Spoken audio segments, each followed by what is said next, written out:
Good morning. Siddhi Hindi online classes में आपका स्वागत है। हमने लेसन नंबर 1 कंप्लीट कर लिया है, दूसरा तीसरा स्किप किया है, चौथा पांचवा कंप्लीट हो गया है। अब हम छठा भी स्किप कर रहे हैं और सातवां लेसन कर रहे हैं, मतलब दूसरा तीसरा और छठा हम कैंसिल कर रहे हैं क्योंकि 50% कोर्स करवाना है। तो मैं तो कोशिश इतना करूँगी कि 70% तक कोर्स करवा दूँ और कम से कम कट करें। तो ये 3 लेसन है वो हम कैंसिल कर रहे हैं और सातवां लेसन अभी मैं पढ़ा रही हूँ। परीक्षा में भी ये 4 लेसन, पहला चौथा पांचवा सातवां, पहला दूसरा तीसरा, ये चार और ये 3, 7 लेसन आने वाले हैं। आज हम सातवां लेसन कर रहे हैं, दावों और शिकायतों और निपटारो। दावों को शिकायतों भी कह सकते हैं और निपटारो समाधान के पत्र। दाव और शिकायत मतलब ये कि व्यवसाय में कई बार आपने माल खरीदा है तो वो माल खराब आया है, तो उसका आपने दावा किया है कि माल खराब आ गया। अगर दोनों व्यापारी आपस में डिस्कस करके अपने माल को अदला बदली या उसका समाधान कर ले तो ठीक है, वरना उसके लिए ऊपरी कोर्ट और ऐसी व्यापारियों के लिए कोर्ट बनी हुई है, वहाँ पर ये केस जाते हैं और वहाँ पर उसका समाधान होता है, जो लेसन में हम आगे देखेंगे। दावा मतलब कि कब दावा किया जाता है, जब माल ऑर्डर के अनुसार ना हो, वजन कम हो, ऐसे अलग अलग पैकिंग खराब हो या टूटा फूटा माल मिला हुआ हो, या जितना पैसा आपने बोला था उससे ज़्यादा पैसा लिया हो, क्वालिटी उसकी गुणवत्ता खराब हो, या अलग अलग जो भी आपको नुकसान हुआ है उसके संबंध में आप शिकायत करोगे कि भाई जो हमने माल मंगवाया था वो आपने माल भेजा नहीं, उसलिए शिकायत या दावा करेंगे। तो वो अब ये लेसन में हम देखने वाले हैं, ठीक है। तो इसके अंदर हम ज़्यादातर सभी मुद्दों का समावेश कर लेंगे। विज्ञापन व टेक्नोलॉजी के कारण अन्य क्षेत्रों के साथ व्यापार क्षेत्र का भी विकास हुआ है।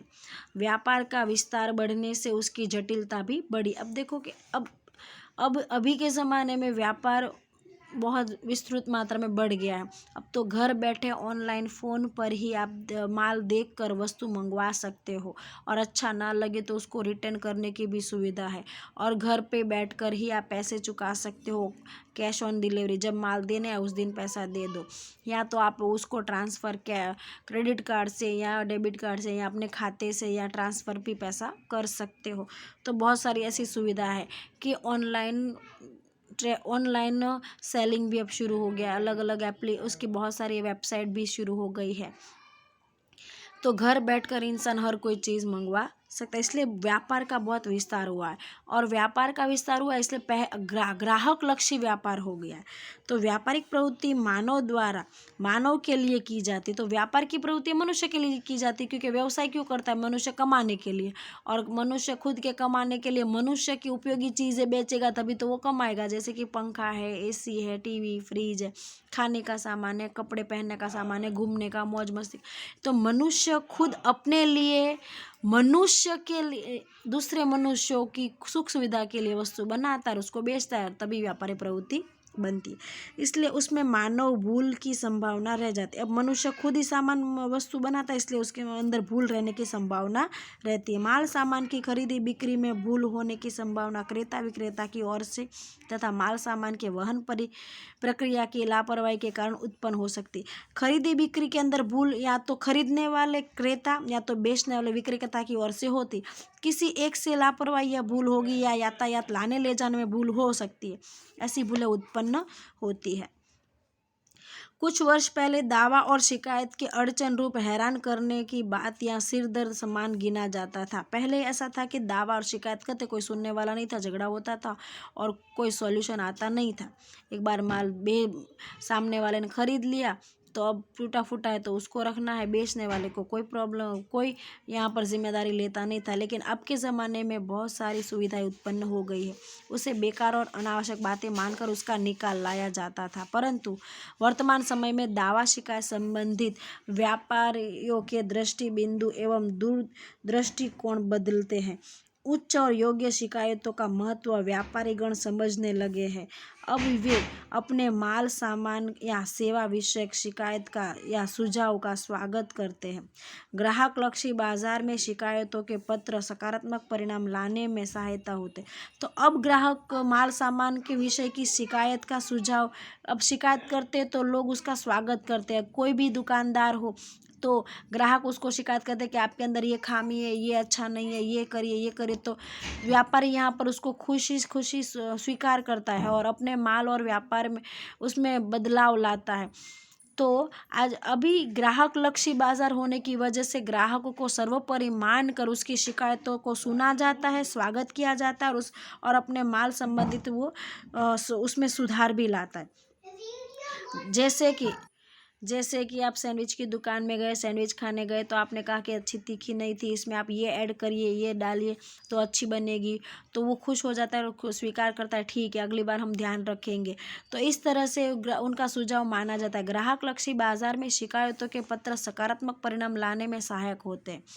अपने उत्पादन व सेवाओं में रही क्षतियों का कमजोरी के विषय में जानकर उत्पादक उच्च गुणवत्ता वाले उत्पाद ग्राहक समक्ष रख सकते हैं। तो अब क्या है कि जो अपनी खुद की कमजोरी है वो कमजोरियों को जानते हैं, क्षतियों को जानते हैं और उसमें बदलाव लाकर अपनी वस्तु को उच्च गुणवत्ता वाली वस्तु बनाते और अपने ग्राहक के सामने रखते हैं। कई व्यापारी ग्राहक का संतोष ही हमारा लाभ तथा संतुष्ट हो तो सबको कहिए, न हो तो हमें कहिए, ऐसे सूत्र के द्वारा ग्राहक का विश्वास का संपादन। तो आज के ज़माने में ग्राहक को खुश रखने के लिए उत्पादन में सुधार लाया जाता है। जो आपने उत्पादन वस्तु बनाई है उसके अंदर परिवर्तन किया जाता है। ग्राहक को खुश, आपको पसंद है तो सबको कहिए, नहीं पसंद है तो हमें कहिए। मतलब कि आपको कोई इसमें कमी महसूस होती है तो हमें बताइए, हम ज़रूर उसके सुधार आकार देते हैं। इससे ग्राहक खुश होता है और उसकी वस्तुओं को अपनाने की कोशिश। पहले के ज़माने में ग्राहक को कोई महत्व नहीं दिया जाता था, जैसी वस्तु मिलती थी वैसे ही ग्राहक को अपनानी पड़ती थी। लेकिन आज ग्राहक कंपटीशन का ज़माना बढ़ गया है। बाज़ार में अगर आपने इसकी वस्तु अच्छी नहीं लगी तो व्यापारी को मालूम है कि वो कहीं और चला जाएगा। तो कंपटीशन का ज़माना, कॉम्पिटिटर बढ़ गया है तो व्यापारी सोचेगा कि अगर हम अच्छी चीज़ नहीं देंगे तो वो दूसरे के पास जाएगा, तो हमारे पास ग्राहक आएंगे नहीं, हमारी वस्तु बिकेगी नहीं। और पहले क्या था, इजाराशाही ज़्यादा थी, बहुत कम प्रतियोगिता होती थी। तो व्यापारी को मालूम है कि ग्राहक कहीं और जाएगा नहीं, सिर्फ मेरी ही वस्तु खरीदेगा। तो जैसी भी बनाए वैसी ग्राहक खरीद लेता था। लेकिन अब सुविधाएं उपलब्ध है अलग अलग, तो ग्राहक अलग अलग जगह पहुंच जाता है इसी तरह से। इसलिए ग्राहक को सर्वोपरि मानकर उसकी हर चीज़ को अपनाया जाता है। जैसे कि उदाहरण दे तो पहले सरकारी हॉस्पिटलें थी तो वहाँ पर सुविधा अच्छी नहीं देते थे तो भी वहीं पर लोग कार्य करवाते। फिर दूसरी प्राइवेट हॉस्पिटल बनी, वहाँ पर लोग जाते थे, उसके आजू बाजू में दूसरी कोई हॉस्पिटल नहीं थी तो वो प्राइवेट हॉस्पिटल भी जैसी सुविधा देती थी वैसे वहाँ लोग जाते थे। लेकिन फिर उससे अद्यतन सुविधा वाली और ग्राहकों को अच्छी सर्विस देने वाली हॉस्पिटल बनी तो अब उसकी कंपटीशन में आ गई। तो अगर पहले पुरानी जो हॉस्पिटल है वो अच्छी सुविधा नहीं देगी, ग्राहक के साथ अच्छा बर्ताव नहीं करेगी, तो ग्राहक उस दूसरी हॉस्पिटल में चले जाएंगे, तो कंपटीशन बढ़ने लगा। इस तरह से अब आज का बाजार है वो ग्राहक के लक्ष्य हो गया है, इसलिए ग्राहकों के दावों और शिकायतों को सुना जाता है। तो यह हम आगे पे इस लेसन में देखेंगे।